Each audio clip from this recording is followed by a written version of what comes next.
Assalamualaikum warahmatullahi wabarakatuh. Alhamdulillahilladzi anzala ala abdihil kitaba wa lam yaj'al lahu 'iwaja qayyiman liyundhira ba'san shadidan min ladunhu wa yubashshiral mu'minina alladhina ya'maluna as-salihati anna lahum ajran hasana makisina fihi abada. Asyhadu an la ilaha illallah wahdahu la syarika lah wa asyhadu anna Muhammadan abduhu wa rasuluh. Allahumma salli wa sallim wa barik ala sayyidina Muhammadin wa ala alihi wa sahbihi ajma'in. Amma ba'd. Faqad qala Allah ta'ala fil Qur'anil Karim: A'udzu billahi minasy syaithanir rajim.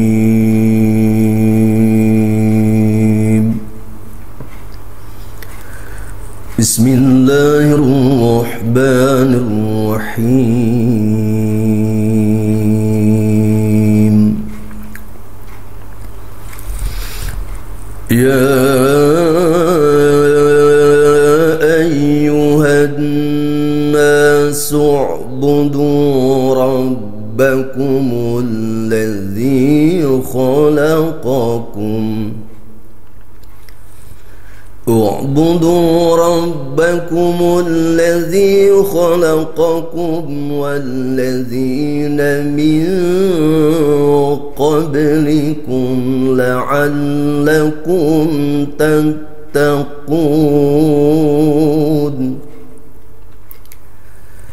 الذي جعل لكم الأرض فراشا والسماء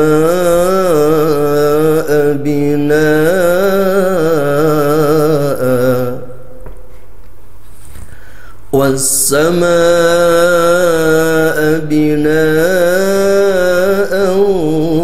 وأنزل من السماء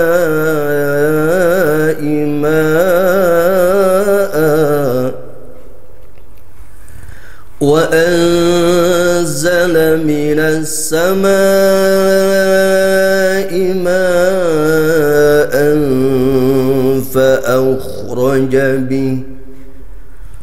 فأخرج به من الثمرات رزقا لكم فلا تجعلوا لله أندادا وأنتم تعلمون. Sadaqallah wa sadaqa Rasulullah sallallahu alaihi wasallam. Para pemirsa RTV yang dimuliakan Allah Subhanahu wa taala, alhamdulillahirabbil alamin. Pada kesempatan yang berbahagia ini kita dapat berjumpa kembali dalam rangka mempelajari kitab suci Al-Quran dengan menggunakan kacamata ulumul Quran, ilmu Al-Quran, sebuah ilmu yang saat ini banyak dilupakan oleh umat Islam. Padahal ulumul Quran ini adalah ilmu yang sangat luar biasa, ilmu yang sangat luas. Melihat kitab suci Al-Quran dari berbagai macam sisinya, yang telah kita pelajari adalah dari sisi Asmaul Quran, yaitu nama-nama Al-Quran. Asmaul Quran bil Quran, Asmaul Quran bil Kitab, Asmaul Quran bil Zikr, Asmaul Quran bil Furqan, juga Asmaul Quran bil Tanzil. Kemudian juga kita telah mempelajari ayat pertama diturunkan kepada baginda Nabi Muhammad SAW, yang merupakan wahyu pertama kali dan wahyu terakhir, yang memberikan informasi sangat luar biasa. Wahyu pertama memberikan informasi sebuah revolusi membaca untuk meningkatkan kualitas keimanan kita kepada Allah Subhanahu wa taala, agar iman kita kuat, agar iman kita kokoh, agar iman kita tangguh, yaitu dengan banyak membaca, meneliti, mentadaburi ciptaan Allah Subhanahu wa taala.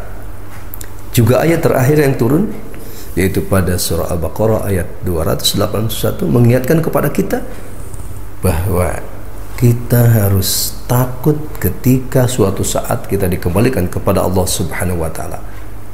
Sebuah nasihat buat kita semua agar kita mempersiapkan diri kita, memperbanyak amal-amal ibadah kita, menjaga keimanan kita, juga meningkatkan kualitas wawasan juga, agar kita mempunyai wawasan yang luas khususnya dalam memahami kitab suci Al-Quran dan sunnah baginda Nabi Muhammad sallallahu alaihi wasallam. Nah, pada kesempatan kali ini kita akan mempelajari terkait dengan yanida, yaitu panggilan. Secara umum yanida dibagi beberapa bagian, yaitu ya ayuhan nas, ya, panggilan kepada seluruh umat manusia. Kemudian ada ya ayyuhalladzina amanu, panggilan khususnya kepada orang-orang yang beriman. Juga ada ya ayyuhar rasul, ya ayyuhan nabi, panggilan khusus kepada baginda Nabi Muhammad sallallahu alaihi wasallam. Pada kesempatan kali ini kita akan mempelajari terkait dengan yanida. Walaupun secara umum memberikan informasi, ya, ketika ayat-ayat Quran dimulai dengan ya ayuhan nas, itu termasuk makiyah, yaitu yang diturunkan di Mekah. Tetapi ada kalanya ya ayuhan nas juga itu diturunkan di Madinah. Termasuk juga ketika berbicara ya ayyuhalladzina amanu, secara umum itu diturunkan di Madinah, tetapi ada juga terkait ya ayyuhalladzina amanu termasuk makiyah. Ini adalah sebuah teori, tetapi yang penting kita adalah bagaimana bisa memahami ayat-ayat terkait dengan yanida ini, sehingga dijadikan pondasi dalam kehidupan kita, menjadi pijakan dalam hidup kita untuk beribadah kepada Allah Subhanahu wa taala. Pada kesempatan kali ini kita akan mempelajari yanida terkait dengan ya ayuhan nas, yaitu panggilan kepada seluruh umat manusia. Di mana pagi ini, pada kesempatan kali ini kita akan mengkaji surah Al-Baqarah ayat 21 dan seterusnya. Allah Subhanahu wa taala memanggil pada ayatnya seluruh umat manusia, dimulai dengan A'udzu billahi minasyaitonir rajim. Ya ayyuhan nasu u'budu rabbakum. Wahai manusia. Nah, ini karena Al-Quran itu merupakan mukjizat yang sangat luar biasa, yang sangat istimewa. Pada ayat ini seluruh umat manusia dipanggil, di mana sebelum ayat ini telah dijelaskan 3 golongan manusia, yaitu pada awal surah Al-Baqarah ayat 1 sampai 5 memberikan informasi, yaitu golongan al-muttaqin, golongan orang-orang yang bertakwa, termasuk ciri-cirinya sudah dirinci, ya, yaitu pada surah Al-Baqarah ayat 1 sampai 5. Kemudian golongan kedua yaitu golongan orang-orang kafir. Orang kafir adalah orang yang mengingkari kebenaran Allah, kebenaran baginda Nabi Muhammad SAW, kebenaran kitab suci Al-Quran, yaitu pada surah Al-Baqarah ayat 6 dan 7. Kemudian ayat 8 sampai ayat 16 menjelaskan tentang golongan yang ketiga, yaitu golongan orang-orang munafik. Begitu sangat jelas, sangat rinci, sehingga melalui ayat ini dipanggil semua agar yang kafir, ya, bisa kembali bertobat untuk masuk Islam, juga yang munafik, ya, KTP-nya Islam, ya, dalamnya bukan Islam, dengan ayat ini diingatkan kembali agar kembali untuk beribadah kepada Allah Subhanahu wa taala melalui syariat baginda Nabi Muhammad sallallahu alaihi wasallam. Juga kita tahu bahwa ya ayuhan nas, manusia sebagai makhluk sosial diberikan informasi, diberikan rincian yang begitu sangat gamblang, sangat jelas, bahwa kita sebagai anas makhluk sosial, setelah kita beribadah kepada Allah Subhanahu wa taala, maka kita pun mengacu kepada surah Al-Baqarah ayat 83, surah An-Nisa ayat 36. Setelah kita beribadah kepada Allah Subhanahu wa taala, kita diperintahkan untuk berbuat baik kepada kedua orang tua kita. Wabil walidaini ihsana. Baik orang tua kita masih hidup, terlebih orang tua kita sudah wafat, sudah meninggal dunia, kita berbuat baiknya tentunya selalu mendoakannya, minimal selepas sholat 5 waktu kita doakan kedua orang tua kita. Nah, ketika masih hidup tentunya kita berusaha untuk memberikan kebahagiaan, memberikan perhatian sesuai dengan kemampuan kita masing-masing. Nah, setelah berbuat baik kepada kedua orang tua, kita pun diperintahkan untuk berbuat baik wadzil qurba wal yatama wal masakin, berbuat baik kepada saudara-saudara dekat kita. Al-Quran mengajarkan kehidupan ini secara kolektif. Andai kata setiap keluarga memberikan solusi-solusi terhadap keluarga masing-masing, maka selesailah secara global katakanlah penduduk Indonesia. Sebagai salah satu contoh, ada sebuah keluarga itu jumlahnya misalkan 7 orang, yang 3 orang sukses, yang 4 orang kurang sukses. Nah, dengan mengacu kepada surah Al-Baqarah ayat 83 ini, bagaimana yang sukses itu bisa membantu kepada saudaranya, saudara yang belum sukses. Ini satu keluarga selesaikan, keluarga lain juga selesaikan, maka selesai semua masalah yang dihadapi khususnya bangsa Indonesia ini. Ini cara Al-Quran menyelesaikan masalah yang kita hadapi. Nah, kemudian setelah selesai menyelesaikan keluarga kita masing-masing, kemudian juga kita berbuat baik kepada anak-anak yatim, kepada orang-orang miskin, juga waqulu linnasi husna, dan berkatalah kepada manusia dengan perkataan yang baik, yang bermanfaat, yang memberikan motivasi yang baik tentunya. Nah, dirinci pada surah An-Nisa ayat 36 juga kita diperintahkan untuk berbaik kepada tetangga dekat, tetangga jauh, juga teman sejawat kita semua. Ini sebuah acuan kita sebagai anas, sebagai manusia, menjadi makhluk sosial. Kemudian pada ayat ini diperintahkan kembali, ubudu rabbakum alladzi khalaqakum walladzina min qablikum la'allakum tattaqun. Dan hendaklah kamu semua menyembah kepada Allah, beribadah kepada Allah Subhanahu wa taala, rabbakum Tuhan kamu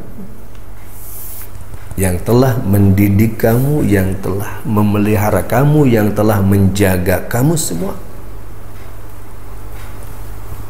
yang telah menciptakan kamu dan orang-orang sebelum kamu semua, agar kamu semua termasuk orang-orang yang bertakwa. Ini pesan yang disampaikan Allah Subhanahu wa taala pada surah Al-Baqarah ayat 21 agar semua manusia itu kembali untuk beribadah hanya kepada Allah Subhanahu wa taala. Kemudian endingnya agar kita bertakwa. Takwa itu sangat mudah diucapkan, tetapi tidak mudah untuk dipraktekkan, diaplikasikan, dilaksanakan dalam kehidupan sehari-hari. Kenapa? Karena perlu ilmu pengetahuan, perlu wawasan. Seluruh umat Islam di dunia ini, ya termasuk di Indonesia, setiap hari Jumat seorang khatib menyampaikan wasiat takwa. Mudah diucapkan, tetapi tidak mudah untuk dilaksanakan. Kenapa? Karena kita perlu wawasan, perlu perenungan, ya, perlu introspeksi diri setiap saat. Juga dari sisi literasi, kita pun tentunya sebagai muslim, sebagai orang beriman, sebagai orang bertakwa, mau tidak mau kita pun harus mengkaji, mempelajari, ya, ciri-ciri orang bertakwa secara luas. Kalau dalam bahasa ulum Quran yaitu ya nida terkait dengan ya ayyuhalladzina amanu, insyaallah kita akan pelajari bersama.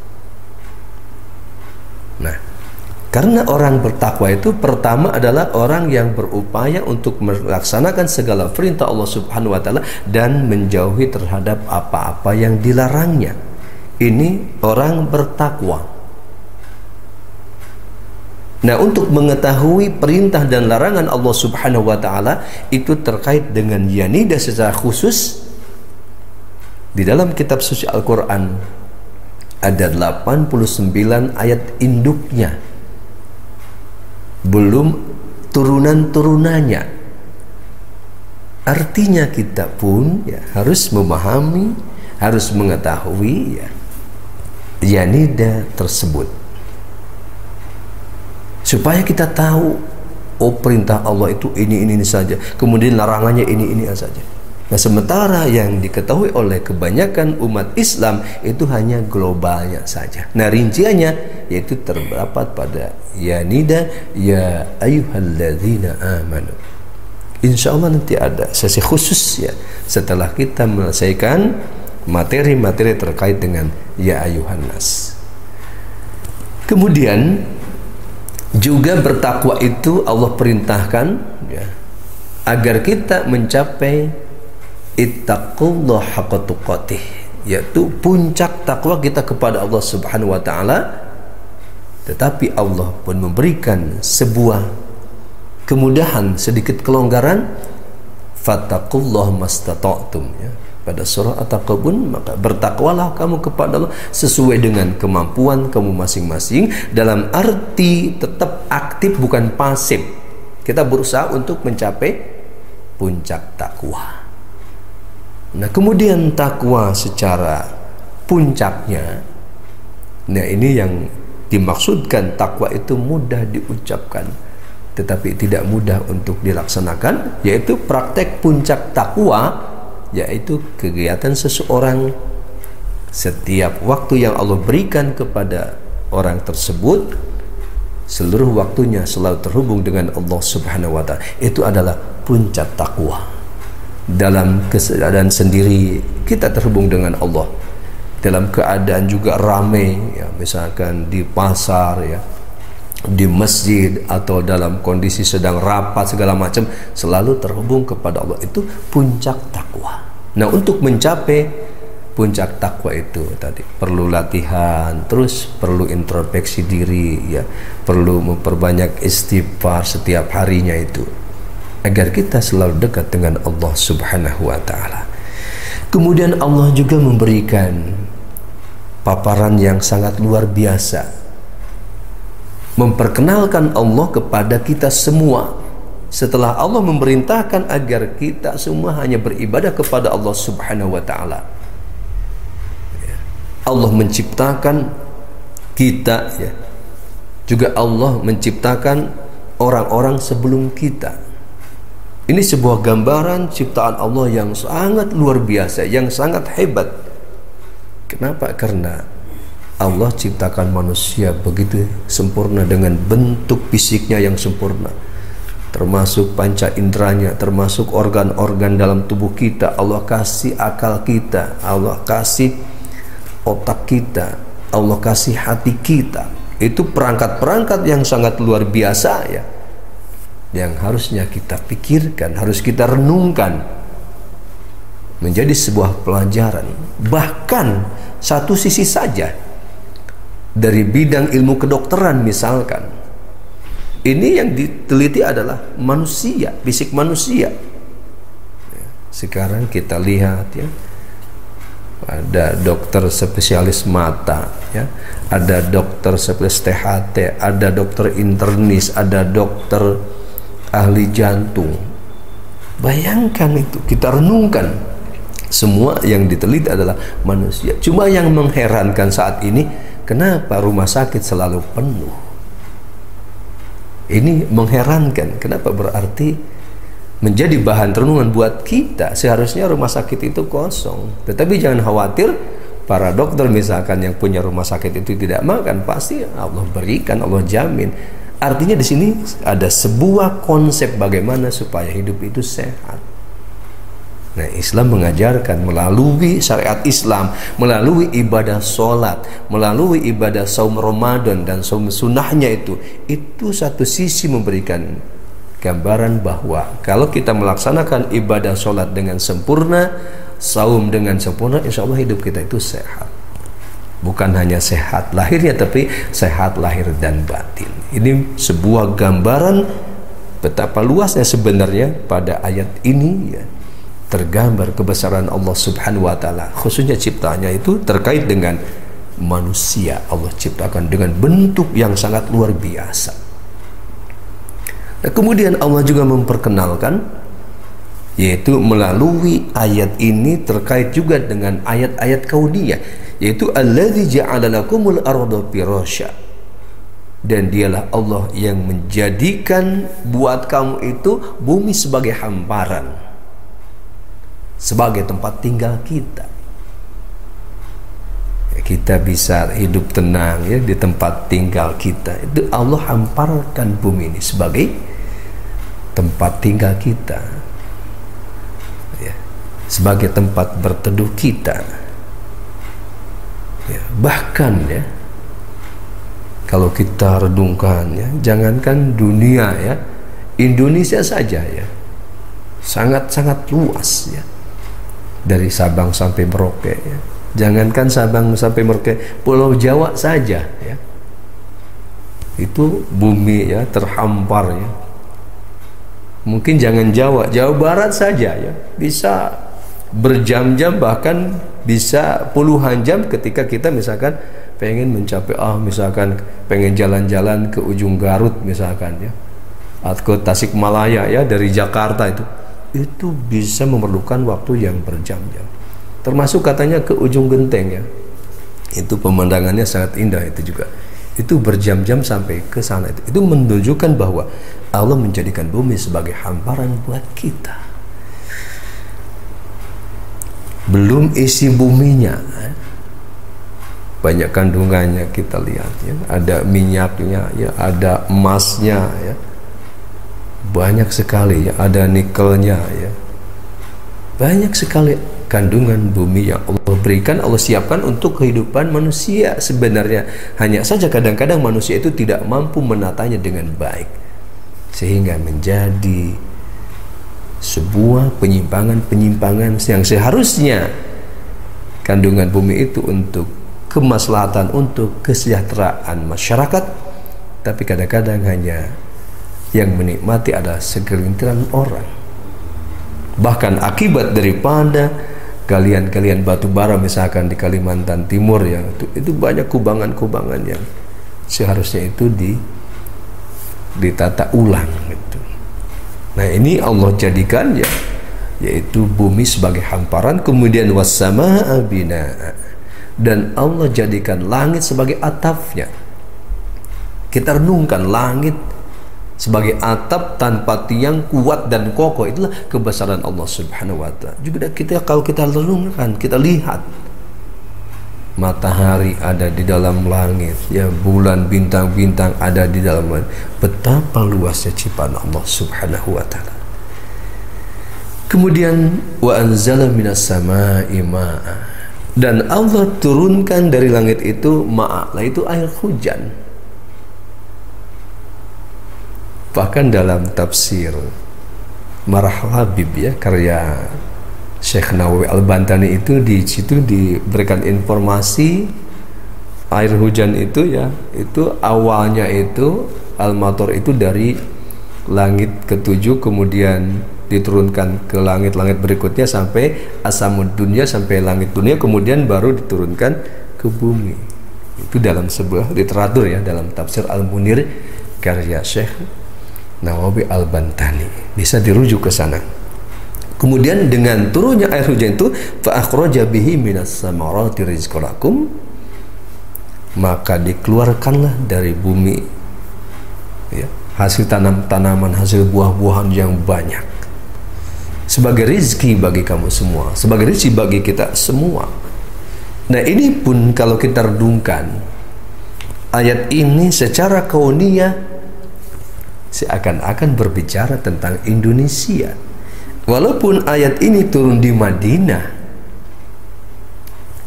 juga jarang turun hujan. Di Madinah juga hanya terbatas yang tumbuh berkembang itu adalah pohon kurma, kebun kurma. Tetapi di Indonesia kita lihat ya, dengan tanah yang subur ya, menghasilkan berbagai macam buah-buahan, tanam-tanaman, buah rambutan ya, buah durian ya, buah mangga ya, berbagai macam jenisnya. Ini memberikan gambaran kepada kita semua bahwa Allah itu begitu dekat dengan kita, khususnya bangsa Indonesia yang Allah berikan anugerah yang sangat banyak, yang sangat luar biasa. Bahkan hujan tiap hari ini anugerah. Hanya saja manusianya kadang-kadang kurang jeli, kurang paham seharusnya bagaimana ya dipikirkan ketika air hujan turun itu ya, dengan membuat resapan-resapan ya, supaya air hujannya itu tidak kebuang ke laut semuanya gitu. Coba tadi karena keserakahan manusia, kadang-kadang yang harusnya tidak boleh dibangun oleh manusia, sehingga terjadilah kebanjiran. Itu adalah ulah manusia semua. Para pemirsa RTB yang dimuliakan Allah Subhanahu wa taala, ini menjadi sebuah renungan buat kita ya. Ayat ini turun di Madinah, tetapi secara kauniyah berbicara Indonesia. Betapa banyaknya yang Allah berikan rezeki kepada kita bangsa Indonesia ya. Salah satu contoh misalkan ketika seseorang itu mempunyai kebun durian saja ya, karena durian lagi naik daun ya, harganya mahal, bisa menjadi seseorang itu kaya raya dengan hasil tanaman duriannya itu, dengan mangkanya, dengan rambutannya, dengan kelengkengnya misalkan sekarang itu semua anugerah yang Allah berikan kepada kita yang harus kita renungkan. Fala taj'alu lillahi andada wa antum ta'lamun, maka jangan kamu jadikan ya selain Allah itu sekutu-kutu bagi Allah, sedangkan kamu mengetahui. Dalam konteks ayat ini diberikan juga penjelasan bahwa kita harus tetap beribadah kepada Allah Subhanahu wa taala. Setiap permasalahan yang kita hadapi kita kembalikan kepada Allah Subhanahu wa taala. Ya, nida ini memberikan sebuah tuntunan buat kita, diingatkan lagi kepada kita agar kita hanya beribadah kepada Allah Subhanahu wa taala, agar kita hanya beribadah kepada Allah Subhanahu wa taala, kemudian kita pun berusaha untuk mencapai puncak ketakwaan kita kepada Allah Subhanahu wa taala. Nah, untuk mencapai puncak ketakwaan itu tentunya salah satunya adalah terus kita menambah wawasan ilmu pengetahuan kita, khususnya agar kita memahami perintah-perintah dan larangan Allah Subhanahu wa taala dalam kitab suci Al-Qur'an. Juga kita berupaya merenungkan ya ciptaan Allah Subhanahu wa taala terkait ayat-ayat kauniyah, termasuk hujan itu adalah memberikan informasi yang secara real. Satu sisi dengan banyaknya air hujan itu membuat tanah bumi menjadi subur, kemudian menghasilkan tanaman-tanaman, buah-buahan yang banyak, juga tentunya memberikan udara kembali menjadi segar setelah udara ini ya dengan polusi ya kendaraan menjadi rusak, dengan air hujan kembali dibersihkan kembali. Ini pun gambaran kita bahwa air hujan adalah bacaan Al-Quran kita, bumi adalah hati kita. Oleh sebab itu kita sebagai muslim terus kita berupaya untuk memperbanyak kitab suci Al-Quran, sehingga dengan banyak membaca Al-Quran hati kita menjadi tenang, hati kita menjadi subur, hati kita menjadi tentram, ya. Kemudian sedikit demi sedikit penyakit-penyakit rohaniah kita, insya Allah sedikit demi sedikit kikis, sehingga kita mempunyai hati yang bersih. Dengan mempunyai hati yang bersih akan menimbulkan pikiran yang bersih. Nah, dengan pikiran yang bersih kita pun akan bertindak, berbuat yang baik-baik, yang bermanfaat buat diri kita, keluarga kita, masyarakat kita, juga bangsa Indonesia tercinta. Mudah-mudahan bermanfaat, ya, khususnya bagi pribadi saya dan umumnya bagi pemirsa RTV. Mari kita renungkan surah Al-Baqarah ayat 21 sampai 22 ini menjadi sebuah pelajaran yang sangat berharga agar kita mencapai puncak takwa kepada Allah Subhanahu wa taala. Terima kasih. Wassalamualaikum warahmatullahi wabarakatuh.